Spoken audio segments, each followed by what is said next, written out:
자, 시작하겠습니다. 지금은 이제 그 7, 8월 영역별 모의고사 이제 첫 번째 시간이라서요. 선생님들께서 이제 오늘은 좀 여러 가지 그 약속들을 좀 하고 이제 넘어갈게요. 보시는 것처럼 처음에 그 진도표 올렸다고 한 것처럼 이제 OT 자료에 이제 진도표하고 이제 시간이 이렇게 쓰여 있잖아요. 그래서 진도표는 여기 있는 이제 제목 개념인데요. 요건 뭐 살짝 바뀔 수도 있어요. 그리고 이제 개인적으로 질문을 하고 이런 선생님들도 이제 좀 공부를 미리 해서 이제 문제 풀 때 좀 그렇잖아요. 막 깜깜해가지고 하나도 못 쓰면 안 되니까 이제 예습을 하겠다 이제 이 의도인데 사실은 그게 생각처럼 그렇게 잘 안 돼요. 그래서 제 생각에는 너무 거기 부담 갖지 마시고요. 일단 이제 기출백선을 우리가 들었고, 기출백선 복습 특강을 통해서 이제 좀 한 40여 개 이제 개념을 정리했거든요. 그래서 이제 그때도 제가 이렇게 보여드리고 싶어서 한 이 기출백선 자료가 있잖아요.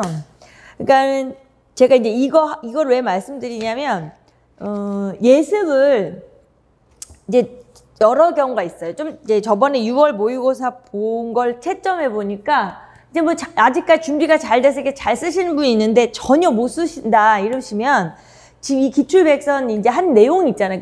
그러니까 영역별 모의고사 문제를 풀라고 막 뭔 책을 쌓아놓고 이렇게 할 수는 없어요. 그러니까 아무것도 못 쓰면 도저히 안 되잖아요. 그러니까 너무너무 안 되면은 이제 이 기출백선 교재 정도를 참고를 하면서 좀 하시는데 제가 제일 권하고 싶은 건 그건 아닌 것 같고요.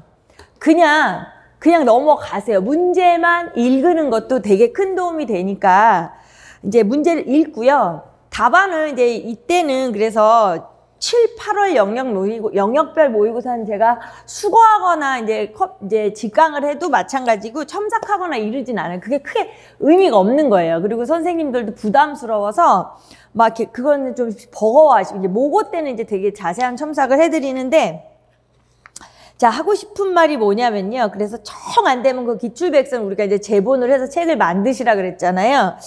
그걸 보고 쓰셔도 되는데 그러지 마세요. 만약에 이제 하나도 못 쓰면 하나도 못 쓴 거에 대한 또 어떤 그런 게 있어요. 그리고 지금 좀 이상하게도 언제나 1, 2, 3회 우리가 이제 한 3번 정도까지 할 때까지는 이 진도를 떠나서 좀 잘 안 돼요. 네, 잘 안 되기 때문에 이제 먼저 문제를 받으시고 지금 인강 선생님 기준으로 좀 설명을 해드리면 이제 문제를 받잖아요. 받고 답안지도 출력을 하실 거예요. 그래서 답안지도 이제 2장씩 출력을 하셔야 하고요. 예. 그래서 이렇게 한번 요거 보면서 우리 이제 얘기를 해볼게요. 그러니까 이쪽을 한번 보시면 이제 똑같아요. 둘이 똑같은데 이거 이제 인강은 개인만의 계획으로 하시니까 60분 동안 그 시험을 보시라는 거예요. 그거는 이제 평균적으로 우리가 이제 실전에서 하실 때도 마찬가지지만 이제 한 문제에 5분을 투여하는 거는 사실은 많이 넣는 거예요. 예. 수교에 한 문제에 5분 하면은 이제 되게 적은 건 아닌데요. 12개로 나누니까 5분이라는 그 기준을 생각을 하셔야 되고요. 그게 별일이 아닌 것 같은데 아주 중요한 거거든요. 그래서 이제 무조건 여기를 맞춰서 아까 말씀드린 것처럼 못 쓸 수가 있잖아요. 그거를 너무 그렇게 또 신경 쓰지 마시고 그냥 그러면 문제를 좀 잘 읽으세요. 지문을 잘 읽으면서 체크를 해 놓으시면 이제 해설을 하면서 내 것 하나도 시켜야 되잖아요. 그러니까 그냥 대충 읽지 마시고 정말 나는 모르겠다 이러지 말고 잘 읽으세요. 잘 읽으시고 오답이 돼도 좀 한번 써보세요. 왜냐하면 우리가 실전에서는 오답을 써봐야 소용이 없지만 지금은 뭐 연습하는 거니까 써보시고 해서 이 시간을 좀 그냥 한 번만 뚝 이렇게 해서 빨리 해설 강의 듣고 복습해야지 이러지 마시고요. 시간에 맞게끔 천천히 연습을 하는 게 제일 중요해요. 그리고 또 하나는 이거 하고 전체 다 해도 3시간이 넘지 않을 거예요. 아마 이제 여기 좀 넉넉히 이렇게 했는데 그리고 이제 바로 이제 그러니까 이제 인강 같은 경우는 다 올라가 있으니까 시험을 보고 바로 이제 좀 수 한번 돌리고 좀 휴식하고 제가 이제 바로 들으라는 이유가 잘 쓰셨든 못 쓰셨든 어떤 그 기억 있잖아요. 문제를 읽은 기억을 그대로 유지하면서 들어야 돼요. 그리고 이제 지금 해설 자료도 지금은 이제 이걸 보고 계신 선생님들은 다 출력을 하셨을 거 아니에요. 그걸 보면 이제 그게 진짜로 공부를 이제 우리가 하는 거잖아요. 근데 그거를 1월, 2월, 3월, 4월 그럼 하다못해 기출백선처럼 이렇게 수동적으로 이게 되면 안 되거든요. 이번에 공부는. 그래서 하여튼 실시를 하고 되게 중요한 건 바로 듣는다. 이제 바로 그 기억이 살아 있어야 돼요. 뭐 하나도 안 썼는데 그런 건 중요하지 않고요. 예. 자, 그리고 나서 이제 뭐 해설 이렇게 하잖아요. 그럼 이제 그 해설, 지금 해설 자료가 지금 보고 계시면 이제 문제가 있고 이제 답안란이 있고 그다음에 이제 위에 그게 이제 자기 반성 체크리스트예요. 제가 만든 건데 그 반성 체크리스트는 안 하시면 안 돼요. 그러니까 반성 체크리스트 뭔데 그러면 이제 OT 자료 한 장짜리 뒷면에 예시를 제가 해놓은 게 있어요. 그래서 이제 5431 빵으로 해가지고 이제 체크하는 거예요. 지금 말 그대로 이렇게 체크를 해보세요. 이 문제를 놓고 체크를 하고 이런 거는 아마 지금 해설을 들으시면서 하면 될 것 같아요. 그게 더 중요해요. 일단 쓰는 건 둘째 치고요. 그걸 체크하시고 이제 자기 반성란에는 이제 본인이 써야 되니까 이제 나중에 쓰셔도 되고 아니면 이제 이것도 할 때 설명할 때 들으셔도 될 것 같아요. 쓰세요. 거기 예시를 넣어놨죠. 뭐 이해했지만 못했다. 뭐 전혀 몰랐다. 안 외웠다 하면 내가 나 진짜 이걸 빼먹었네. 이거는 이제 다시 외워야겠네. 이제 그렇게 항목을 쓰시라는 거예요. 그게 OT에 있죠. 예. 그래서 지금 시험을 보시면서 이제 바로 강의를 들으면서 반성 체크리스트에서 반성을 하시면서 이제 거기 뭐 밑에 답안 제작성이 있어요. 근데 그건 가만히 놔두시는 거예요. 그건 이제 가만히 놔두고 지금 우리가 이제 여기서 보시는 것처럼 이제 들었어요, 다. 그럼 이제 여기도 마찬가지로 쉬지 말고 바로. 제가 이거 왜 이렇게 자세하게 설명드리냐면, 이게 진짜 중요해서 그래요. 쉬지 말고 바로 이제 제작성을 하는데, 이제 우리 뭐 현장에서는 다 검사를 하면 되는데, 아니신 선생님들은 이걸 이제 딱 그냥 찍어서 보내시면 돼. 이거 뭐 제가 검사하고 이러는 건 아닌데, 이거는 강요 아니에요. 각자 의지대로 하시는데, 제가 이제 정해놓은 룰은 그래요. 그래서 이제 작년에도 보면 이렇게 항상 찍어서 그냥 보내요. 왜냐면, 다들 그렇게 안 하면 그게 없대는 거예요. 그 강압이 없잖아요. 그러니까 이제 직강을 하는 상황이었다고 해도 그냥 걷기만 하는 거예요. 그건 그냥 걷어버리는 거예요. 걷어야 이걸 쓰니까. 근데 정말로 이게 도움이 돼요. 그러니까 솔직히 처음에 모의고사 보실 때 나 답을 못 썼다 그러면 이걸 하시지 않으면 안 돼요. 네, 그러면 그냥 뭐 이렇구나 이렇게 넘어가면 또 쌓이니까 그거 정말 중요해요. 모의고사 보고 해설 강의를 들으면서 반성 체크를 하면서 집중을 해야죠. 왜냐하면 아무것도 안 보고 쓸 거니까. 그 다음엔 답안 제작성 할 때는. 제작성을 하고 이제 복습하고 이러는 이제 알아서 스케줄에 따라서 하시고. 그러니까 사실은 이게 계속 우리가 공부를 쭉 해오셨다면 이제 제가 늘 외치는 것처럼 이런 식으로 가면 하루에 1시간. 요거 복습은 하루에 1시간 정도로 충분하게 할 수 있어요. 1시간에서 1시간 반 정도로 매일 하기를 우리가 원하는 거니까요. 자, 여튼 그리고 나서 요 마지막에 보면은 제가 아까 말씀드렸던 그 자료에 있는 밑에 오른쪽 밑에 답안 제작성이 있죠. 예, 거기다가는 이제 이 복습을 다 하고 나서 제가 이제 예를 들어 주말이라고 한 거예요. 이 강의를 들으시는 기준으로 이 내용을 복습을 다 한 거. 뭐 3, 4일이 지나든 4, 5일이 지나든 2회차 시험을 보기 전이겠죠. 2회차 모의고사 하기 전에 이제 그 밑에 답안 제작성을 하는 거예요. 그럼 위에 답을 보고 하고 뭐 그런 개념이 아니고요. 다시 한번 이제 복습 문제하고 이렇게 하고 하면서 솔직히 그렇죠. 이제 답안을 이제 공부했으니까 알아요. 아는데 다시 한번 그 밑에 답안 제작성을 하라는, 아니 지금 오늘 또 여기 이 답안지에다가도 또 하라 그러고 주말이 됐든 이제 복습을 하시고 나서 또 여기다가도 하라는 이유는 그렇게 하면 외워져요. 예. 그리고 이제 써야 외워지니까. 그래서 그 제작성이에요. 여기에 제작성은 이제 답안지를 아까 제가 처음에 2장 출력하시라고 했죠? 그래서 2장 거기다가 하고 그 다음에 복습을 하고 이제 거기에 제작성을 하는 거예요. 그래서 여기서는 뭐 배점도 물론 안 넣어놨지만 채점하고 그건 그렇게 중요하진 않아요. 근데 이제 잘 쓰신 선생님들은 여기에 답안하고 이제 맞으면 맞는 거죠. 예, 문제 자체가 그렇게 막 복잡스러운 건 없는데 이제 됐죠? 이제 이런 약속을 지키면서 우리가 같이 가는 거예요. 그렇게 해야만 될 수가 있어요. 그리고 아까 말씀드린 것처럼 문제라도 잘 읽으셔야 돼요. 예. 자, 그리고 이제 문제는 예를 들어 뭐 어떤 식으로 생각을 하셔야 하냐면요. 이제 요건 됐죠? 예, 요건 뭐 다 선생님들은 다 원래 이해를 잘 하시니까 이제 넘어갈게요. 그리고 요것은 이제 다 각자의 거기 있잖아요. OT에. 여기 보시면 여기를 한번 보시면 이제 오늘 우리가 이제 요걸 이제 공부를 하는 데 있어서 여기하고 관련된 좀 약간 이론을 암기시키기 위한 문제도 있고요.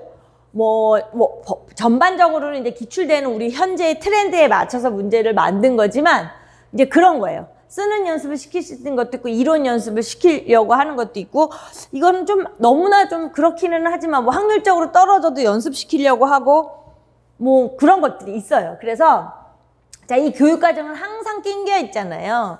그러니까 이제 제가 자료 올리는 데다가 물론 그 비교표도 또 따로 올려놨어요. 우리 이제 얇은 거 있었잖아요.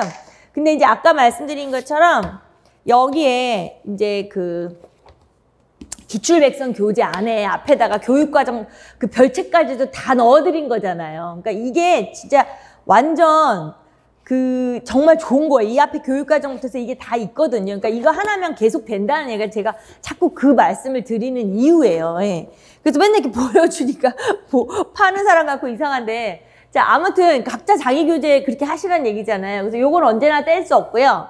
근데 여기들의 내용이 좀 바뀌긴 해요. 그래서 이제 오늘은 보시는 것처럼 교육과정이 많으니까 이제 시험 문제는 이제 시험 문제 보실 때도 마찬가지로 연습을 좀 하셔야 돼요. 그렇죠? 이 시험 문제도 항상 시험장에 가서서 한 번만 읽겠다. 이게 7, 8, 9, 10 연습하셔야 돼요. 문제를 여러 번 읽는 경우가 있는데 물론 다시 놓친 부분이 있어서 읽어야 되면 어쩔 수 없지만 가능한 한 한 번에 읽어야 되는 게 맞아요. 시간이 없기 때문에. 그래서 한 번 읽으면서 중요한 핵심 키워드에 체크를 해야 되고 이제 이러한 것들을 그 연습만 해도 7, 8월에 문제 영역별 모의고사 할 때 엄청 도움이 되실 거예요. 그래서 오늘은 이제 첫 시간이라 우리가 이렇게 아까 그 스케줄 약속 드렸고 그다음에 요거 약간 진도가 바뀔 수 있지만 크게 벗어나진 않을게요. 거기에 맞춰서 진도표에 맞춰서 문제를 만드는데요.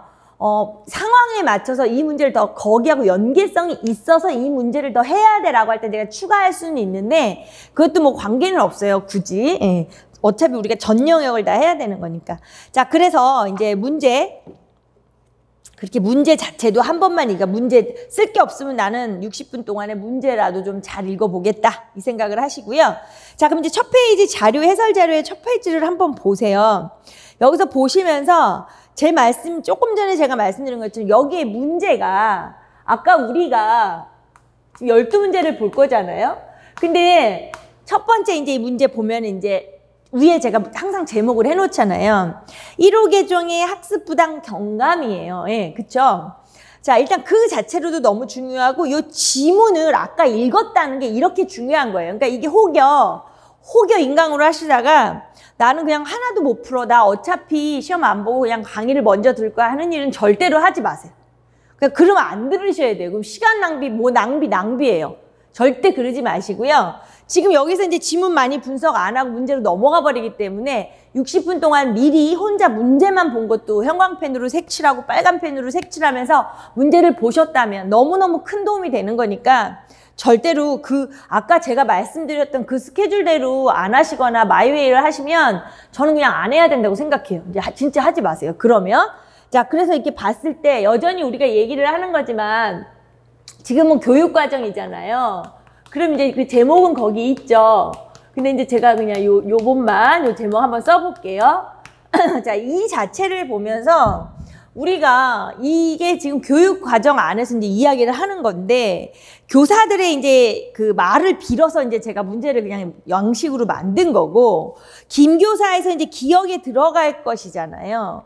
근데 이게 우리가 처음부터 이렇게 많이 얘기를 하지만 늘 이렇게 얘기하지만 약간의 양식이 바뀌겠지만 시험 문제에서 1호 개정에서 어떤 개정 방향의 중점사항 5가지 쓰시오. 이렇게 문제 내도 괜찮은 문제예요. 그러니까 나올 수 있는 거고, 그쵸? 하나만 쓸 수도 있는 거고, 그러니까 모르는 거니까 우리는 그냥 공부를 하는 건데, 신론에서 교육과정을 정리하고 이럴 때 그냥 이론적으로 암기했던 것보다, 이렇게 이제 문제를 통하여 하면은 정말 안 까먹으니까, 지금 이제 여러 선생님들이 있죠. 강의를 들으시면 나는 뭐 잘했고, 그러면 거의 채점 수준으로 이렇게 하시는 선생님도 있어요. 너무 잘 쓰셔서. 근데 그러신 선생님도 더 집중을 해서 들으시고요. 하나도 못 썼어. 나는 하나도 쓰지 못했어. 이럴 수도 있잖아요. 물론 그러진 않겠지만 괜찮아요. 하나도 못 쓴 선생님들은 쓰시면서 다시 한번 공부를 하자고요. 그래서 지금 거기 이제 반성 체크리스트는 각자가 하시고요. 그 다음에 이제 답안에 보시면 번호를 제가 일부러 매겨놨어요. 5가지라서. 그래서 수학 교과 역량 구현하는 거죠. 수학 교과 역량 구현을 하는 거죠. 그러니까 개정에 중점사항 중에서 5가지에서 내가 정말 나는 뭐 어떻게 하나도 모르는 거야, 아는 거야, 뭐 이렇게 정리를 해야 되잖아요. 그러니까 개정의 중점사항에서 수학 교과 역량의 구현 있죠. 이제 거의 이거는 아마 다 외우실 텐데 수학 교과 역량의 구현. 그 다음에 두 번째는 학습 부담 경감 추구가 지금 이 문제하고 해당이 돼서 제가 그냥 써놨고요. 자, 그 다음에 이제 정의적 측면 강조하는 거죠. 빈칸에 정의적 측면 강조가 들어가겠죠. 정의적 측면 강조. 그다음에 네 번째가 이제 실생활 중심의 통계 내용 재구성. 실생활 중심의 통계 내용 재구성. 실생활 중심의 통계 내용 재구성. 그다음 5번째가 공학적 도구의 활용이란 말이에요. 자, 요 5가지는 우리가 뭐 시험을 떠나 외우고 있어야 되고요. 중요한 거예요. 개정의 방향의 중점 5가지. 근데 이제 요렇게 나올지 어쩔지 모르니까 제가 아까 처음 우리 얘기한 것처럼 요 영역별 모의고사의 문제는 당연히 어렵고 양이 많아요. 예. 제가 이게 우리가 공부를 하기 위한 걸 여기서 질문을 많이 한단 말이에요. 실전에서 안 그런 경우도 있잖아요. 그러니까 이거 너무 뭐 실전하고 해 너무 방향이 다르다. 이렇게 생각하시면 절대로 안 돼요. 가능한 이거는 한 문제 안에 많은 걸 제가 일부러 물으려고 문제를 만드는 거예요. 공부를 해야 되니까. 그러니까 그렇게 생각을 하시면 안 돼요. 예. 그래서 5가지. 그리고 나는 이걸 잘 외우고 있었다라고 하시는 분은 시험날까지 까먹지 않게 본인 걸로 이제 반복을 하시고요. 자, 그 다음에 이제 이 사람들이 그 박교사가 이야기하는 게 이제 삭제되거나 고등학교로 상향 이동하거나 이런 거 있었잖아요. 기존에는 이제 이걸 묻기도 해요. 그러니까 이참에 우리가 뭐도 알아야 되냐면 학년별 이동 내용도 반드시 아셔야 되는 거예요. 그런데 이제 이 학년별 이동하게 된 것이 뭐냐. 왜 학년별로 이동하고 삭제하고 중3 걸 고1로 보내고 초등학교 게 중1로 오고 없애버릴 건 좀 없애버리고 이렇게 통합할 건 통합하느냐 하는 게 바로 학습 부담 경감 이것 때문에 그러는 거잖아요. 예. 아무리 양을 줄이고 별짓을 다 해도 애들은 맨날 어렵다고 한다 해서 그래서 이제 박 교사가 얘기를 하면서 이제 김 선생님이 말한 것 중에 이것하고 좀 관련이 있어요 라고 하는 이것을 이 문제에서는 쓰는 건 아닌데 그게 바로 학습 부담 경감이에요. 그쵸? 그래서 이 교사가 이제 근데 그 이것하고 관련된 게 또 있다. 평가 방법의 유의사항도 그거 아니냐. 이제 이렇게 말하니까 맞다. 그런데 또 최 교사가 또 하나가 있는데 또 그것도 있는데 이 소리가 뭐냐면 학습 부담 경감을 위해서 하는 게 이제 3가지가 있었잖아요. 지금 얘기한 것처럼 이제 말하자면 이제 이게 학년별 이동을 해주는 이런 것들도 있고 여기서 이렇게 얘기한 것처럼 니은에 그러니까 이제 박 교사가 그걸 대신 설명해 주는 거잖아요. 그러니까 결국에는 이 교사는 그래도 평가 방법 및 유의사항을 가지고 물어봤어요. 예, 그러니까 니은에 들어갈 말이 이제 내용 경감이 학습 부담 경감으로 이어지지 않는다. 양을 아무리 줄여봐야 쉽다고 안 해요, 애들이. 그쵸? 그래서 내용 부담이 학습 부담 경감으로 이어지지 않는다는 거죠. 그래서 이제 평가 방법 및 유의사항을 좀 이렇게 한 건데요. 내용 경감이 학습 부담 경감으로 이어지지 않기에 교육과정을 벗어난 심화된 내용. 그건 하지 말라는 거죠. 그래서 이제 선을 둔 거잖아요. 중3 같은 경우에 근거기소의 관계 하지 마. 뭐 이렇게 하는 거 있잖아요. 이렇게. 그래서 내용 경감이 학습 부담 경감으로 이어지지 않아서 교육과정을 벗어난 심화된 내용을 평가하지 않기 위해서 신설했다는 거고요. 내용 경감이 학습 부담 경감. 2번째 가로는 교육과정을 벗어난 심화된 내용. 자, 그 다음에 이제 이 최 교사가 질문한 거는 교수학습 방법 및 유의사항도 마찬가지예요. 그러니까 평가 방법 및 유의사항에서도 그렇지만 교수학습 방법 및 유의사항 있잖아요. 여기에 교수학습 방법 및 유의사항 안에서 이 자체가 기존에도 있었는데 이게 명칭이 살짝 바뀐 거 하고 더 세세하게 했잖아요. 세세하게. 왜? 이게 나오죠. 자, 교수학습 방법에 따라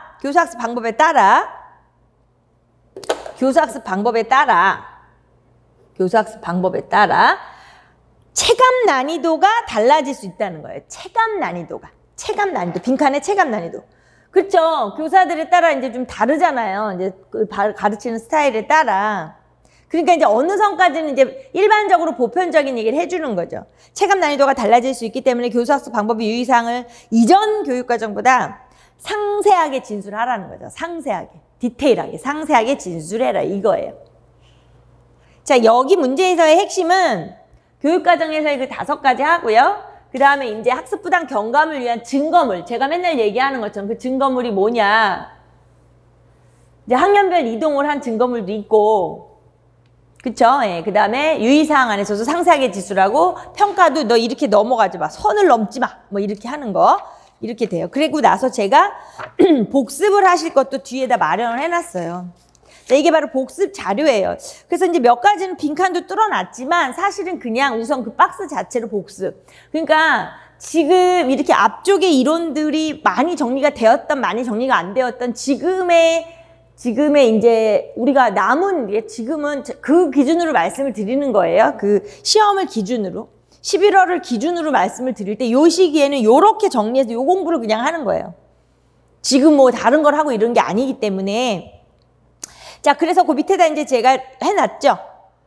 지금 우리가 얘기해 내용 감춤과 연계성 강화, 평가 방법의 유의사항 신설, 교수학습 방법의 유의사항 상세하게 이게 증거예요. 증거. 뭐 위에 해놨죠. 밑줄 학습 부담을 경감을 하기 위한 교육 과정에서 이렇게 해서 하자. 뭐 무조건 뭐 쉽게라는 건 의미가 없잖아요. 그래서 그 얘기고요. 두 번째, 그러니까 이 박스로 이게 정리하는 게 뭐다? 지금까지도 또 아직도 내가 뭐가 안 써지고 공부가 안 된다, 복습이 안 된다 하실 때 이거 하시라고요.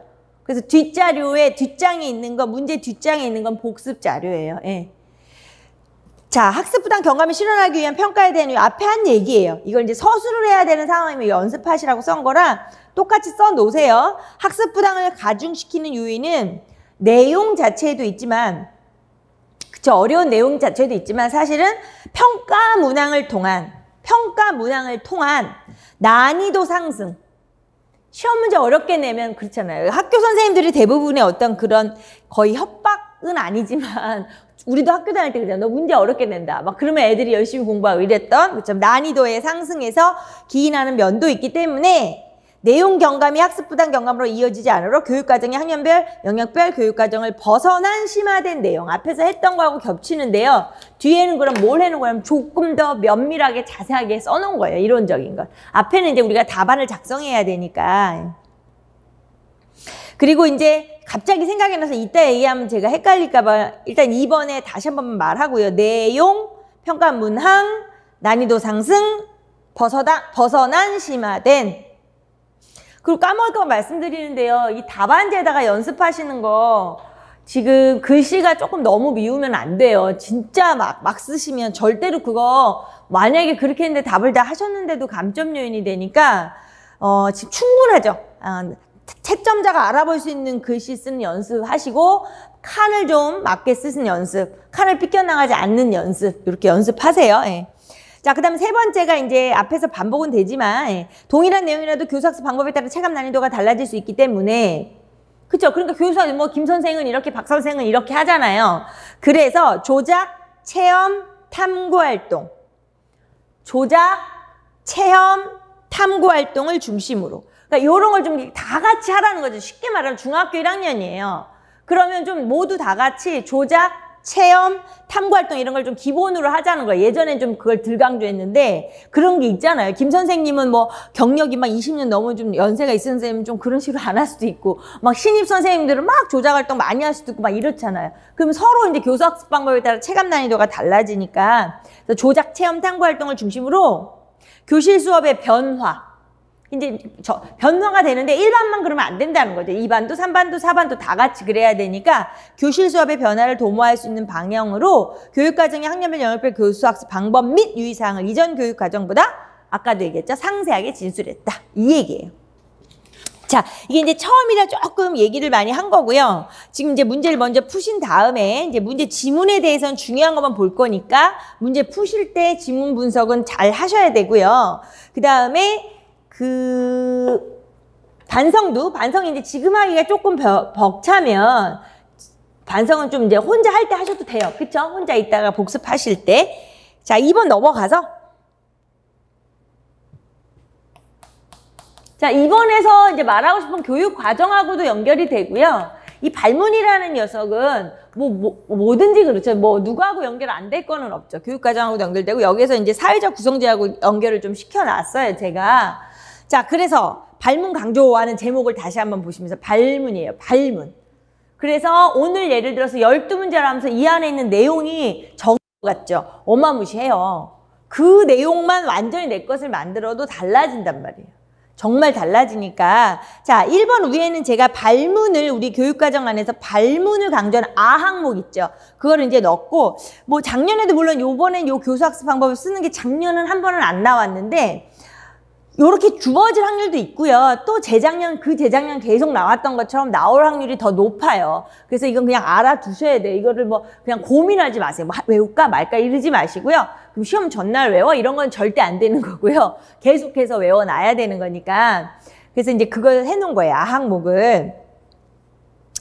자, 일단 그래서 그거는 이제 그 뭐라 그럴까, 지문을 통하여 선생님들 한번 보시라는 얘기고, 하나의 트릭도 될 수 있는 거예요. 그거 뭐 거기 그렇게 크게 안 쓰였어요, 항목이. 그쵸? 그 다음에 이제 두 번째 얘기가 이제 구성주의의 교수학습 원리 4가지가 있어요. 그쵸? 그 중에 여기서 발문 중심 상호작용의 원리에 대한 이야기를 써놓은 거예요. 네. 그러니까 그것도 한 번도 구체적으로 이렇게 직접적으로 대놓고 물어본 적은 아직은 없는데, 사회적 구성주의, 그러니까 구성주의 자체에서 교수학습의 원리로 4가지가 그냥 구성주의를 얘기할 때 맨날 나오잖아요. 그쵸?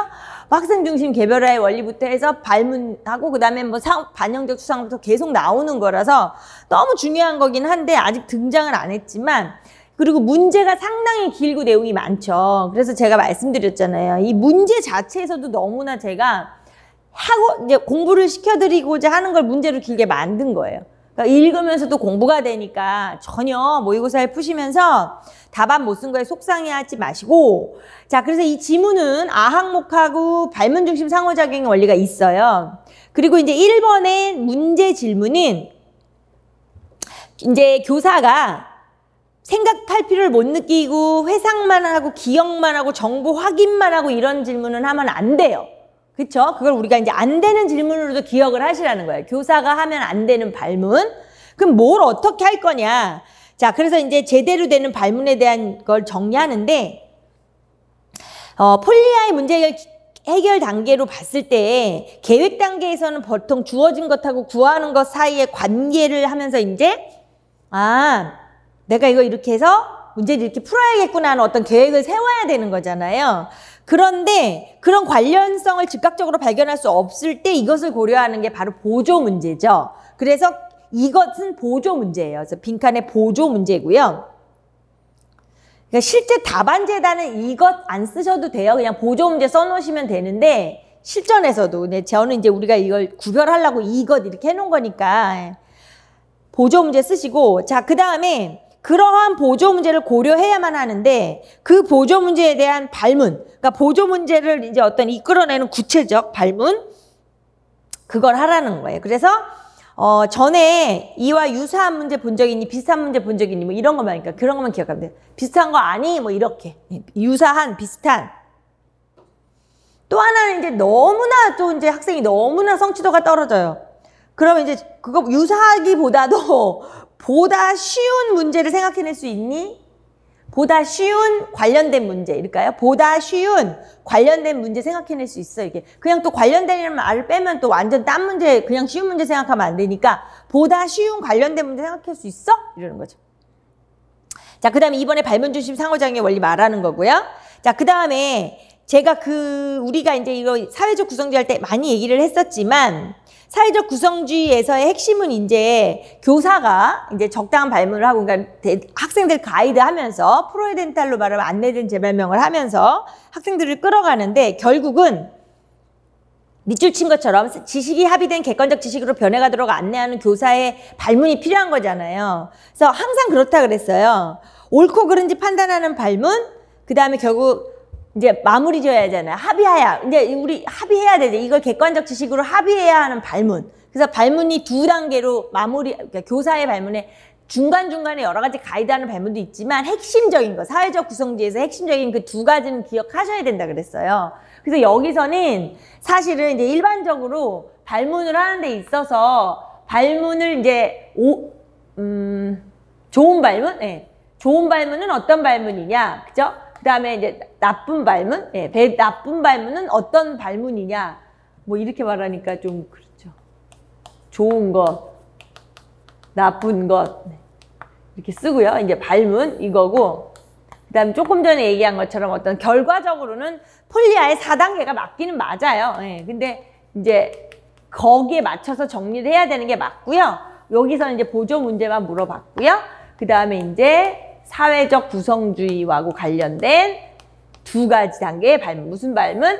서로 맞나 틀리나 토론을 시키는 발문, 배틀시키는 발문, 그 다음에 합의시키는 발문. 그래서 보시면 서로의 의견에 대해서 이제 애들이 있으면 철수하고 니네 서로 의견 너무 그렇게 흥분하지 말고 니네 서로 의견에 대해 뭐라 그래야 돼요? 누가 옳고 그른지 그렇게 생각하는 이유를 발표해 봐라.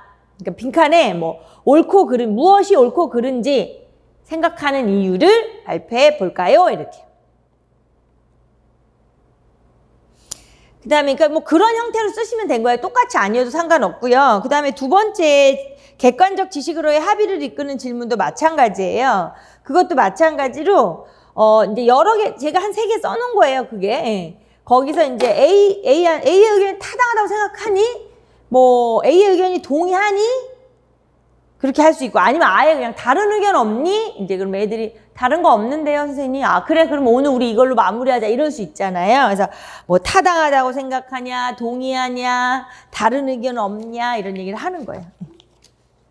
자, 그래서 뒤에 넘어가시면 지금 2번 문제가 뭐다? 발문을 얘기하고 있는 거예요. 교육 과정과 철학과 다 연결된 발문인데요.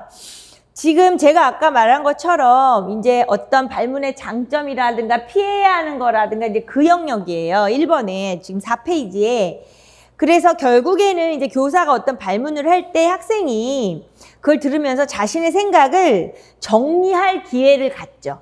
아, 선생님이 저렇게 말씀하시니까 내가 어쩌고 저쩌고 이렇게 정리할 기회.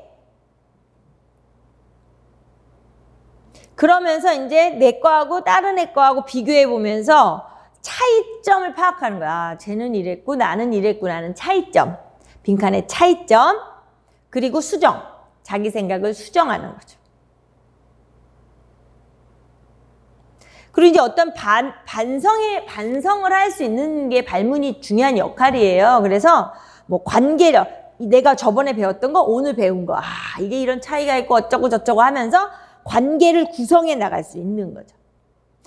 1번 정리할 기회, 2번의 차이점, 3번 수정, 2번의 차이점 수정, 3번 관계를 구성. 그리고 이제 피해야 한다는 거는 뭐 정보나 사실을 확인만 하는 거 있잖아요. 너 마저 틀려. 그거 대꾸 해봐. 막 이런 확인만. 그 다음에 이제 생각할 필요 못 느끼는 거. 회상만 하는 거. 회상하는 기회만 제공하는 거. 똑같은 소리긴 하지만요. 예. 그 다음에 발문 중심 상호작용의 원리라는 거를 써라. 이럴 수도 있잖아요. 그래서 해놨어요. 발문 중심 상호작용을 쓰라 그럴 수도 있으니까 그렇게 하시고. 자, 그 다음에 이제 4번도 마찬가지로 해놨어요. 제가 아까 여기 그 문제 뒷장에 나오는 게 뭐라고 말씀드렸냐면 이건 복습하시는 복습 자료예요. 네, 그래서 정리해드린 거라 몇 가지는 다시 한번 말하고 싶어서 빈칸을 뚫어놨고 웬만하면 이렇게 다 제가 작성을 해놨어요. 그러니까 정말 또 5, 6월에 약간 내가 미흡했다 기출백선에서 그럼 여기서 또 만회하실 수 있으니까 그렇게 하시고요. 그 폴리아의 문제 해결 4단계에 관련된 발문을 묻는다. 그럼 거기 벗어나지 않아요. 지금 4개, 4단계 다 써놨어요. 반성 단계까지. 자, 그러면 넘어가 3번 보세요. 3번. 자, 이제 교사 학습 방법에 뭐 이제 문제 해결 함량 뭐 이런 거를 한 거예요. 그래서 그건 물론 우리가 잘 알고 있지만, 자, 이제 지문을 보셨을 때, 이제 박 교사가 어떤 도함수 활용 문제를 얘기하니까 되게 재미난 얘기예요. 뭐 철순의 빵가게 얘기를 하면서 빵 만드는 개수, 매출 이렇게 해서 되게 실생활 얘기를 하면서 접근을 했어요. 잘했어요. 박 선생님이. 근데 이제 그래서 가영이가 근데 바로 이제 미분을 통해서 최대값을 하면서 나영이도 그냥 계산을 해봤다. 다영이는 뭐 중간표를 만들어서 했다 이러면서 하니까 그냥 선생님이 잘했어요 하면서 맞춘 거예요. 그래서 시작은 모델링을 잘 할 것 같았는데 뭔가 이상하다라는 걸 지문을 읽으면서 느끼셨어야 되고요. 지문에서, 아니 문제에서 이 사람이 문제 해결 능력 함량을 강조하고 싶어가지고 문제 해결 그 네 가지잖아요. 그 중에 뭔가를 갖다가 경험하게끔 수업에 적용을 했는데 잘 적용했냐 이거거든요. 이런 얘기가 나올 때 항상 갈등을 많이 하세요. 왜냐면 잘한 건지 못한 건지 구분이 안 간다 이러신 분들이 있는데 이게 지금 앞쪽을 잘하다가 마무리를 못했어요. 근데 그거는 질문을 보시면 갑자기 다영이가 이렇게 말하는데 선생님이 모두 잘했어요. 그럼 오늘 마치도록 하겠습니다. 이렇게 넘어가는 거잖아요. 그러니까 그거를 지금 결론이 뭐다. 이 사람 그렇게 잘한 건 아니다. 자, 그럼 이게 지금 뭐예요? 빵깍 얘기를 하면서 현실 세계를 얘기를 통해서 수학으로 이끌어오니까 이게 문제 해결 함량의 수학적 모델링이랑 연결이 되는 거거든요. 그래서 답안에 보시면 박 교사는 문제 해결 능력 함량시키기 위해 하고 제가 밑줄 쳐놓은 거 있잖아요. 그게 이제 우리가 문제 해결 능력 함량 3번 수학적 모델링 얘기예요. 그래서 이제 그걸 넣으면 굳이 이제 말하면 지겨울 정도니까 밑줄을 쳐놨고요. 그래서 참 잘했잖아요. 실생의 문제상을 가지고 모델을 설정, 거기까지는 잘했어요. 근데 이제 마무리가 안 된 게 뭐냐면, 결과를 현상에 맞게 재해석하고 결론을 도출하는 게 없어요. 그러니까 빈칸에 결과를 현상에 맞게 재해석, 결론을 도출하는 과정이 없다. 이런 맥락을 쓰세요. 결과를 현상에 맞게 재해석하고 결론을 도출하는 과정이 없으므로 미분만 해서 그냥 이야기만 한 거죠, 뭐. 결과를 현상에 맞게 재해석하여 결론을 도출하는 과정이 없으므로 적절하게 적용하였다고 볼 수 없다, 이 소리. 빈칸에 볼 수 없다.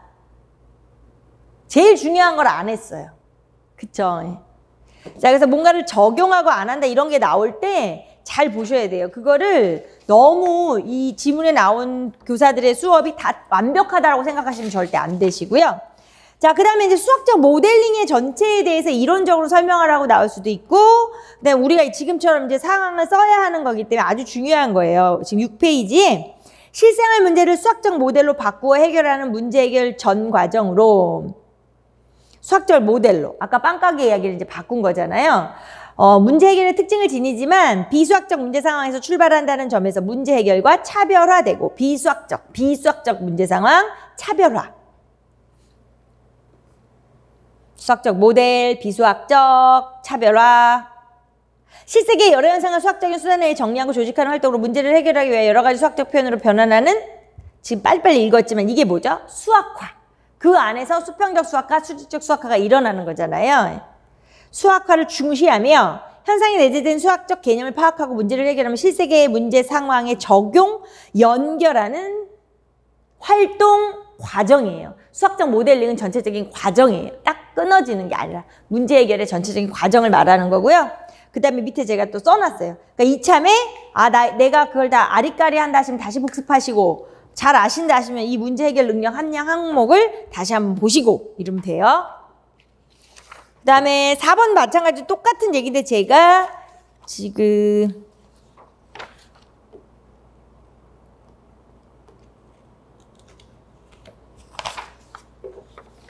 거기 보시면 4번을 볼게요. 4번을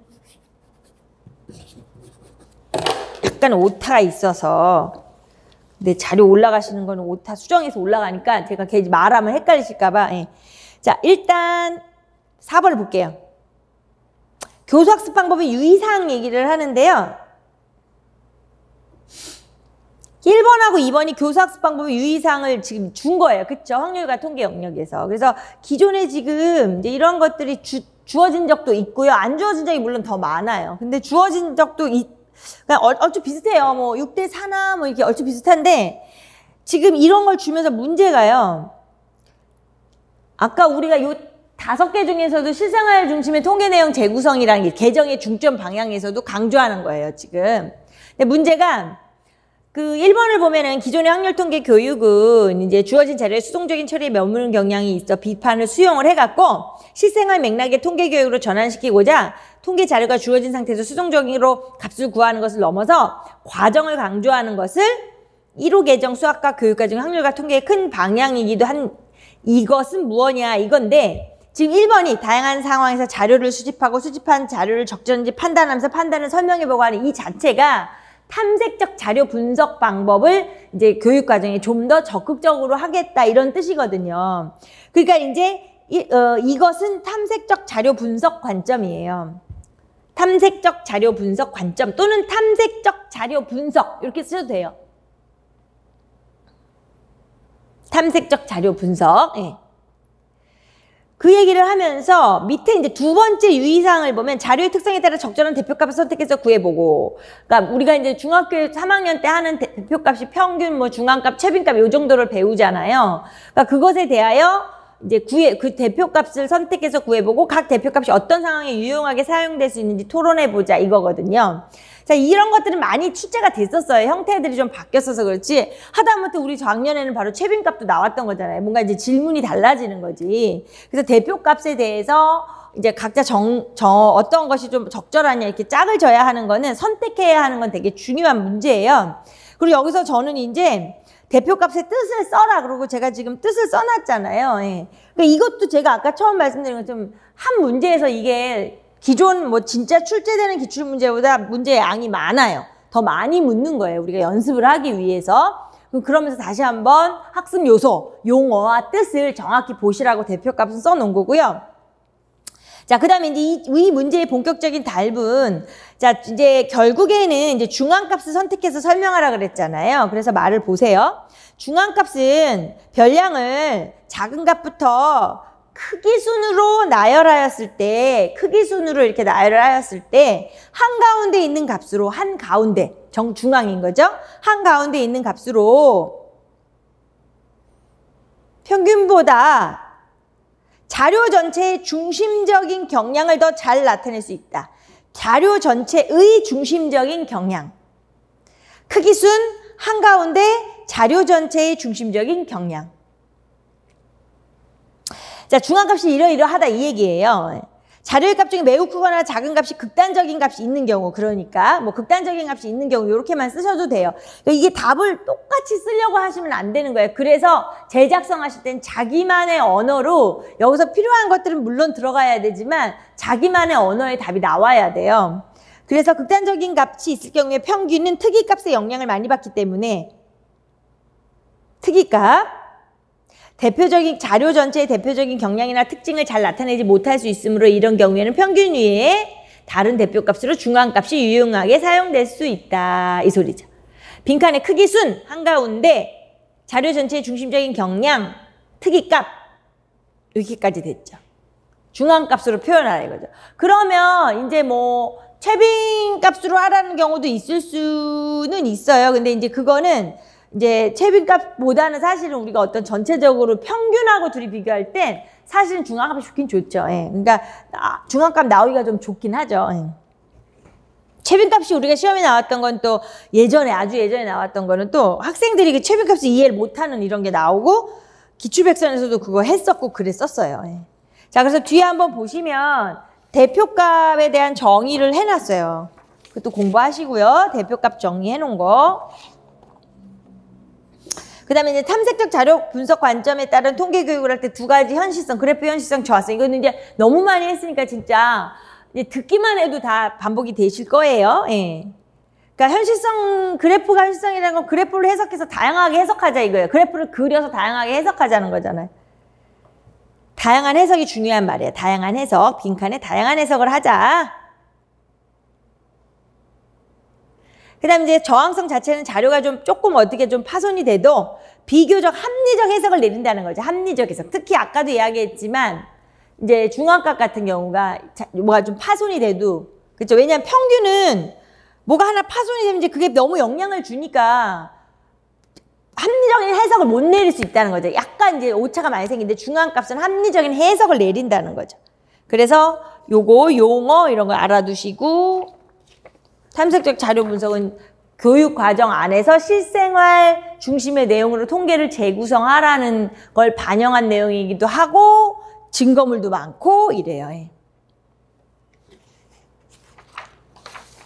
자, 그 다음 볼게요. 그 다음에 이제 5번을 한번 보시면 뭐가 많은데 이건 이제 지문을 그렇게 만들려고 한 거고요. 뭐 대각선의 개수를 구하는 거나 이런 것들은 되게 많이 나왔던 거잖아요. 자, 그래서 이제 요거 이제 추론 능력에 들어가고요. 이제 내용은 이제 대각선 개수다 뭐 이건데 자, 이제 이게 어떤 이 교사가 계획을 세웠어요. 근데 이렇게 한 거예요. 삼각형, 삼각형, 오각형, 육각형 이제 직접 세워보게 할 건가 봐요. 뭐 종이를 줄지 그리게 할지 그래서 표로 정리해보게 한다는 거예요. 제가 밑줄을 쳐놨는데 직접 세워보게 하고 정리를 시킬 건가 봐요. 그래가지고 이제 꼭지점 개수 짝짝짝 한 꼭지점에서 그 대각선의 개수 짝짝짝 이렇게 해서 그 정리를 시킨 다음에 표를 보면서 이제 육각형까지만 아니고 N각형에 대해서도 이제 뭔가 좀 예상을 하게끔 추측을 하게끔 대각선의 개수의 수를 추측을 하게 한다. 그래서 밑에 이제 표가 N각형까지 늘어났어요. 자, 그러면 이제 거기까지만 봤을 때 그 표의 규칙성을 보면서 1번에다가 이제 1번을 추측하게 할 거예요, 교사가. 그럼 이제 애들한테서 무슨 얘기가 나와야 하느냐면은 N각형에 N개의 꼭지점, 삼각형은 3개의 꼭지점, 사각형은 4개의 꼭지점 이렇게 있잖아요. 그 꼭지점에서 도대체 몇 개의 대각선을 그린다는 걸 보이는 거면 선생님 삼각형은 못 그려요. 사각형은 하나를 그리고요. 오각형은 2개를 그려요. 이러니까 N각형의 N개의 꼭지점에서 N-3개의 괴각선을 그려요. 뭐 이런 얘기를 이제 애들이 추측할 수 있게끔 교사가 수업을 하겠다는 거죠. 막 애들이 똑똑해가지고 막 무조건 그렇게 말할지는 모르지만 빈칸에 N-3개의 대각선. 그게 이제 1번에 1번 추측은 그 전 내용이 들어갈 거고 제가 말하는 빈칸이라는 건 오른쪽 답안의 빈칸이에요. N-3개의 대각선. 그리고 1번에 들어갈 내용은 그거 다고요. 그리고 나서 이제 그럼 선생님이 그래 그러면 이제는 그러면 대각선의 총합을 해보자. 이러면서 이제 총합을 이제 이제 뭐 했을 거 아니에요, 활동을. 그렇게 해서 해놓고 표의 규칙성을 보면서 꼭지점의 개수 한 꼭지점에서 그 대각선의 수를 곱하면 꼭지점의 개수 3이랑 한 꼭지점에서 그 대각선의 수를 곱하면 3빵은 빵이니까 냅두고 4, 1은 4, 5, 20, 6, 3, 18 막 이러잖아요. 그게 이제 2배가 되는 거예요. 뭐에? 대각선의 개수 2배가 되는 거잖아요. 그러니까 나눠야 돼. 그러면서 이제 수업 자체에서는 그렇게 하겠죠. 하나의 꼭지점에서 2개가 그어지는 게 아니라 사각형이면 이제 여기서 이렇게도 되는데 여기서 이렇게도 되니까 겹치는 이제 그런 막 얘기를 하겠죠. 예. 그래서 관찰하게 한다. 지금 우리가 보고자 하는 이 문제에서의 핵심을 봐야 돼요. 진짜 시험에서도 이 지문하고 놀거나 지문에 빠지시면 안 돼요. 문제에서 원하는 것만 내가 빨빨빨 꺼내가지고 답을 하고 다음 문제로 넘어가는 게 핵심인데 뭐 이게 무슨 상황이야 어떤 상황이야 이렇게 자신의 생각을 넣으면 안 돼요. 그냥 이것만 봐야 돼요. 그래 알아서 관찰해 넘어가세요. 관찰해서 결국은 그 밑에 가서 이제 그거를 두 번째 추측을 이끌어내는 나한테 쓰라고 한 건 1번하고 2번 쓰라고 한 거밖에 없어요. 근데 그걸 못 쓰겠으면 위에 지문의 힌트를 좀 봐야 되지만 선생님들이 각자 이제 지도서 공부를 많이 하셔서 난 이걸 잘 알아 이러면 이 지문 읽지도 않아도 돼요. 솔직한 얘기로. 그쵸? 그러니까 두 번째 2번에 들어갈 추측은 뭐예요? 결국에는 각 대각선은 2번씩 그어짐으로 N각형의 대각선의 총수는 아까 말한 것에서 2분의 1을 하는 거죠. 그러니까 두 번째 빈칸에 들어갈 말이 아까 제가 얘기한 것처럼 이게 2번씩 그어지잖아요. 여기서 한 번, 여기서 한 번, 2번씩 그어지잖아요. 빈칸에 들어갈 말은 각 대각선은 2번씩 그어짐으로 N각형의 대각선의 총수는 애들이 이렇게 얘기를 할 거죠. 아까 여기 둘이 곱한 거에 나누기 1을 해야 될 거 아니에요. 대각선의 총수는 2분의 1에 N-3이다. 이 얘기가 들어가겠죠. 대각선의 총수는 저렇게 들어가는 거겠죠. 각 대각선은 2번씩 그어짐으로 N각형의 대각선의 총수는 2분의 1에 N-3이다. 뭐 이렇게 어떤 그런 비슷한 종류의 추론을 하면 되는 거예요. 예. 뭐 나누어야 할 것 같다. 겹치니까 2로 나누어야 할 것 같다. 이런 얘기잖아요. 자, 그래서 이제 그거까지 추측을 하고 나서 교사가 이제 이 교사가 이렇게 수업 계획을 짠 이유가 뭐냐는 거죠. 수업 계획을 짠 이유를 추론 능력 함량을 시키려고 하는 거래요. 그럼 어떤 추론 능력을 함량시킬 것이냐? 그러면 지금 제가 위에 써놓은 것처럼 추론 능력 함량이 1번이에요. 1번. 귀납, 유추, 이론적인 개연성 있는 추론을 시켜서 각자 수준에 맞는 정당화 활동을 시키겠다가 추론 능력이 1번이에요. 사실 그렇게까지 우리가 지금 정리가 되어 있으셔야 되잖아요. 그러니까 여기에 말을 보면 관찰 탐구 상황에서 귀납, 유추 등의 개연적 추론에 해당하는 지금 아까 세어봐라, 표를 만들어라, 관찰해서 규칙을 찾아라 이러고 있잖아요. 그러니까 귀납 추론을 시키는 거예요. 자, 그래서 귀납, 유추 등의 개연적 추론에 해당하는 다각선의 개수를 직접 세어보면서 표를 만들어 아까 우리가 말한 1번을 추측한 거잖아요. 한 꼭지점에서 그을 수 있는 게 이거네에서 1번을 추측을 했잖아요. 자, 그리고 나서 그 추측을 한 거를 그 학생들이 스스로 추측한 그 1번을 근거로 관찰하면서 규칙성을 찾아서 결국엔 이걸 끌어낸 거예요. 아까 이거 지웠네요. 네, 이거를. 그러니까 관찰하고 규칙성을 찾아 2번을 이끌어낸다. 여기 빈칸에 늘 말은 근거 규칙성이긴 한데요. 지금 이 교사의 목표는 추론 능력의 1번을 가지고 애들에게 하고 싶었던 거니까 귀납 추론을 시켜서 규칙성을 찾아서 시킨 거죠. 다만 이거는 중학교 1학년이기 때문에 아까 말한 것처럼 귀납 추론을 하고 나서 해야 하는 게 뭐냐면 수학적인 참을 하기 위한 어떤 형식적인 정당화, 연역적인 정당화를 해야 하는 거 아니냐라고 하겠지만 그건 아니죠. 왜냐하면 중학교 1학년이기 때문에 얘네들한테 어려운 연역적 정당화를 시키면 안 돼요. 예, 교육 과정에서도. 그러니까 이 수준에 맞는 정도의 정당화를 시키는 거죠. 그럼 여기서는 굳이 뭐냐? 이 수준에 맞게끔 그냥 규칙성을 찾은 거예요. 예, 표를 통한 규칙성을 찾아서 넘어간 거예요. 중학교 1학년이니까. 실제로 그렇잖아요. 근데 중학교 1학년인데 수준이 상당히 높다. 그럼 뒤에를 한번 보시면 이제 요 정도의 수업을 해줄 수는 있다. 해서 제가 써놨어요. 그래서 여기에서도 핵심도 마찬가지예요. 앞에는 똑같아요. 관찰 탐구상에서 귀납, 유추, 개연적 추론을 사용해갖고 애들이 재미나게 추측을 해요. 그러니까는 사실은 여기 같은 경우는 어떤 거냐면요. 박스를 보시면 이제 아까 지문에다 제가 막 이렇게 늘어놓은 거고 여기를 보면 이제 막 이런 식으로 결론을 한번 보시면 거기 있는 것처럼 표의 규칙성을 보면서 이제 아까 1번 추측이잖아요. 우리가 앞에서 한 거예요. N각형의 N개의 꼭지점에서 대각선을 그으면 N-4개씩 그어져. 그러니까 그걸 가지고 근데 대각선은 2번씩 그어지니까 결국 나누기 2를 해야 돼. 그래서 2분의 1 N-3이라는 사실을 추측할 수 있다. 이거예요. 그러니까 정확히 말하면 이제 일단 여기까지가 사실은 귀납적 추론이에요. 예, 어쩔 수가 없어요. 예, 근데 이제 약간 그 수준이 좀 있다. 이런 이제 애들한테 진짜 정당화, 연역적 정당화를 이제 해주는 게 아까 같이 그렇게 한 건 이제 어쩔 수가 없으니까 계속해서 관찰을 통해서 이제 이걸 이끌어낸 거고요. 그 다음에 지금 10페이지에 있는 거는 이제 대수적으로 좀 이렇게 패턴을 찾은 거예요. 대수적으로. 형식적으로. 그래서 이제 사각형의 대각선의 총수는 삼각형의 대각선의 총수에다 더하기 1을 하고 육각형의 이제 그 전에 오각형의 총수에다 더하기 4라는 게 보이시죠? 그러니까 이건 뭐냐면 어떤 대수적인 형식화를 좀 시켰어요. 대수적인 형식화를. 그래서 결국에는 이제 다 더하기를 하고 그 다음에 결국에는 이제 또 더 어렵죠. 그러니까 수준이 있는 거예요, 이건.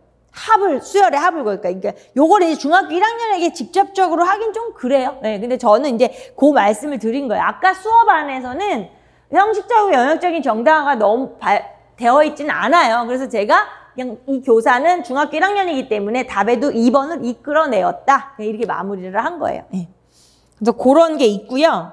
그래서 이제 결과적으로 중요한 건 뭐냐면 그 1번의 귀납 유추를 통하여 어떤 연역적 정당화를 한다는 개념이 지금 마지막 박스에 보시면 1번의 귀납 추론의 활동은 개연성이 높은 추론 방식이지만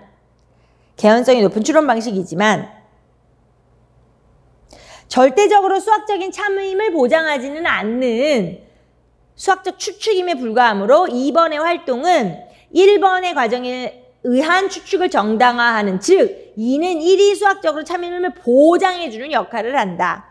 이거 우리가 너무 많이 썼던 거죠. 귀납 추론할 때 답안을 개연성이 높은 추론 방식, 수학적인 참임을 보장.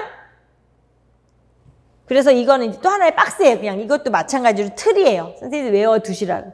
귀납 추론, 귀납과 유추가 완벽하지 않은 이유, 무엇으로 보완해야 되느냐? 연역적 정당화, 형식적인 정당화로 보완해야 한다는 그 이유예요. 자, 그래서 6번으로 넘어갈게요. 여기 이제 6번 하고 이게 6개씩 끊어서 설명을 할게요. 6번까지 하고요. 자, 태도 및 실천 함량의 4번을 말하는 거예요. 태도 및 실천 능력 함량의 4번에 해당하는 건데요. 지금 이제 아까도 정의적인 측면이 있었잖아요. 이 학습 교육과정 개정의 방향에서도. 그래서 이제 정의적 측면을 적극적으로 배려해서 이와 관련된 태도 및 실천을 교과 역량의 하나로 선정을 하고 이를 구체화하여 교수학습 방법에 명시를 했다. 교수학습 방법에 명시를 해서 태도 및 실천이라는 항목 하나가 들어가 있는 거잖아요. 그쵸? 예. 그러니까 저번 교육과정, 공부 개정 과정에서의 정의적인 측면을 강조했고 계속 강조를 했는데 이만큼 이렇게 확실하게 자리를 하나 내주진 않았어요. 그래서 이제 태도 및 실천이라는 걸로 하나 늘어났다 이 소리고요. 자, 교사학습 방법에 명시했다는 건 태도 및 실천이에요. 정의적 측면을. 그 다음에 교사학습 방법 및 유의사항 안에서는 요 세 가지를 가지고 계속 태도 및 실천을 한다라고 반복을 많이 했었어요. 이론을 정리할 때도. 그게 뭐였냐면 이제 기억 등의 정의적 측면을 강조하고 있다. 이렇게 했어요. 근데 제가 쓰라는 말 썼군요. 밑에. 아래 박교사는 이제 그 박교사 수업을 읽고 나서 박교사가 말하는 그 니은을 보면 이 교사가 이제 태도 및 실천 함량을 이제 반영을 나름 하고 있어요. 그러니까 그 어떻게 반영을 했는지 써라. 그리고 기억에 들어갈 말 세 가지도 써라. 지금 그 소리예요. 그러니까 기억에 들어갈 말 세 가지 먼저 말하면 필요성, 유용성, 가치 인식이에요. 태도 및 실천을 이제 뭐 수의 필요성, 음수의 필요성, 뭐 방정식, 부등식의 유용성, 이거 엄청 했었잖아요. 그래서 필요성, 유용성, 가치 인식 등의 그 말이 뭐다? 정의적 측면을 강조하는 거예요. 어디서? 교수학습 방법 및 유의사항에서. 그리고 이제 그 박 교사가 한 얘기는 읽어보셨잖아요. 지문은. 그러니까 이제 니은만 보면 이제 학생이 이건 무조건 아니에요. 막 이러니까 그렇게 말하면 안 된다라고 해서 무조건 틀렸다고 하기보다는 나영이가 말하는 게 왜 되지 않는 이유를 구체화시켜라. 이러고 선생님이 이제 좀 이렇게 완화되는 표현을 쓰는 거잖아요. 그러니까 물론 이것만 보고 말하기는 어려울 수 있는데 지금 제가 그래서 말한 게 태도 및 실천 안에서 4번하고 그러니까 이 문제에서 태도 및 실천하는 영역을 주었기 때문에 우리가 4번하고 연결시킬 수가 있는 거예요. 그게 아니면 좀 헷갈릴 수는 있어요. 그쵸? 자, 그래서 기억에 들어갈 만한 필요성, 유용성, 가치인식이고요. 답은 나영이의 의견에 대해 무조건 틀린 답이라고 말하는 가영이에게 박 교사는 정답면체의 정의가 미리 정해졌다고 주장하기보다는 왜 정답면체가 될 수 없는지 요 말까지는 지문에 있는 말을 저도 인용한 거예요. 똑같이 인용했어요. 맞죠? 구체적으로 말하도록 유도한다는 거잖아요. 구체적으로 말하도록 유도하는 것은 교사가 유도했다라든가 설득했다라든가 괜찮아요. 구체적으로 말하도록 유도하는 것은 자, 지금 밑줄 친 게 이제 4번 영역인데 우리가 태도 및 실천의 4번 영역이 좀 길어요. 그 중에서 수학적 활동을 통하여 타인을 배려하고 존중하며 협력하는 태도. 배려하고 존중하며 협력하는 태도. 그건 뒤에도 있으니까요. 배려하고 존중하며 협력하는 태도. 그러니까 이제 나영이가 말한 거 저건 무조건 틀렸어요. 이렇게 말하는 자체가 조금 만약에 실제라면 나영이라는 애가 당황할 수도 있잖아요. 그러니까 이제 배려하고 존중, 협력하는 태도도 필요한 걸 아까 교사가 무조건 틀렸다고는 말하지 말아라. 이 얘기고요. 그 다음에는 이제 대신에 이유를 구체적으로 말해라. 이 말이 논리적 근거를 토대로 의견을 제시해라. 이거죠. 논리적 근거를 토대로 의견을 제시하고 합리적으로 의사결정하는 태도. 이게 4번이에요. 태도 및 실천에. 그쵸? 그러니까 지금 보시는 것처럼 답을 어떻게 답안에다 이렇게 잘 녹였느냐를 보셔야 돼요. 보고 이해하시고 연습하시면 돼요. 답안을 어떻게 잘 녹였잖아요. 이렇게. 그걸 잘 보세요. 자, 그래서 뒤에 보시면 이제 태도 및 실천 지금 거기 있는 거 4번 보이시죠? 그거를 적용한 거예요. 그리고 이제 제가 밑에 중1, 3하고 고등학교 이제 공통하고 해서 이제 우리가 이거 많이 봤던 거라 이게 정리했어요. 한 번씩 보시라. 어려운 게 아니라 어렵고 쉽고 뭐 이런 걸 떠나 이게 지금 필요성, 유용성, 가치인식에 대한 태도 및 실천을 강조하고 있는 유의사항 안에서 요 정도밖에 없어요. 더 없어요. 14개 정도밖에 안 되잖아. 그러니까 필요성을 인식하게 할 때요. 중학교 1학년에서 음수. 1번이 음수예요. 음수 필요성을 이제 다양한 상황에서 했었고, 그 다음에 이제 2번에 들어갈 말은 이제 표현이 가지는 유용성이에요. 표현. 이렇게 표현하면 좋고 저렇게 요럴 땐 요렇게 저럴 땐 저렇게 표현해야겠구나 하는 표현. 그 다음에 이제 음수를 떠나서 3번에 무리수죠. 무리수를 가지고 수가 나오면 사실은 상당히 그게 유용하고 필요성을 느끼게 해줘야 되잖아요. 4번은 뭐겠어요? 문자의 필요성이죠. 수 말고 문자도 또 마찬가지고. 5번이 이제 방정식, 부등식이잖아요. 방정식, 부등식 자체가 우리가 일상생활하는 데서 얼마나 유용한가를 이제 그걸 말하는 거고.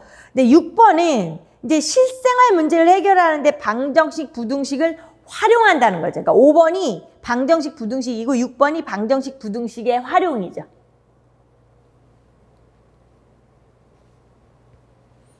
7번에서는 어떤 유용함과 편리함을 인식하냐면요. 수직선과 좌표평면 말하는 거죠. 수직선과 좌표평면. 8번에서 삼각비.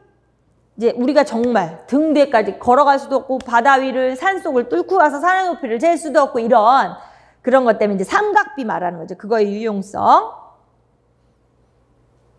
9번에서 말하는 거는 이제 상대도수의 유용성. 상대도수 유용성이고요. 이게 이제 중1~3이고요. 그냥 이거 이제 이렇게 한번 보면서 요런 식으로 유의사항 안에서 태도 및 실천, 정의적 측면을 강조하는 거 한번 보자는 거예요. 정리를 해드리면 제가 그냥 교사학습 하면 유의사항 안에서 그런 거 한번 찾아보세요. 이렇게 말하기에는 시간들이 없으시니까 이렇게 한번 같이 보고요. 고등학교 공통과목도 한번 보시면 이제 방정식, 부등식이에요. 1번은. 네, 방정식, 부등식 여전히. 두 번째가 도형의 이동이에요. 도형의 이동. 세 번째가 집합과 명제. 집합과 명제는 이제 수학의 다른 모든 영역을 아우르는 거니까 다른 영역하고 연계시켜서 집합과 명제. 4번에 함수. 5번에 순열과 조합. 그러니까 이렇게 머릿속에 정리가 돼. 고1 수학 안에서 하는 거는 방정식, 부등식, 도형 이동, 집합 명제, 함수, 순열 조합 요 정도가 이제 유용성을 이렇게 이게 정말 우리가 실생활에서 애들이 정말 재미나다 이렇게 느낄 수 있는 영역이라고 할 수 있는 애들이 물론 그러진 않겠지만요. 예. 그래서 지금 여기까지 안에서 뭐 우리가 다 본 건 아니어도 중요한 것들 그러니까 이참에 요 뒤에 이론 정리로 복습을 하시고 내가 구멍 난 건 뭔가 이렇게 보시고 기출백선 책으로 묶으신 거 앞에 이게 다 있는 거예요. 그러니까 어디 딴 데 있는 내용은 절대 아니고요. 실제 기출의 틀을 벗어나지 않고 범위는 우리가 더 넓게 공부하지 좁게 공부하진 않아요. 안 나오는 여기까지 나올 수 있는 것들을 다 미리 공부하는 거니까. 그래서 6번까지 했고요. 7번부터 조금 이따가 하도록 할게요.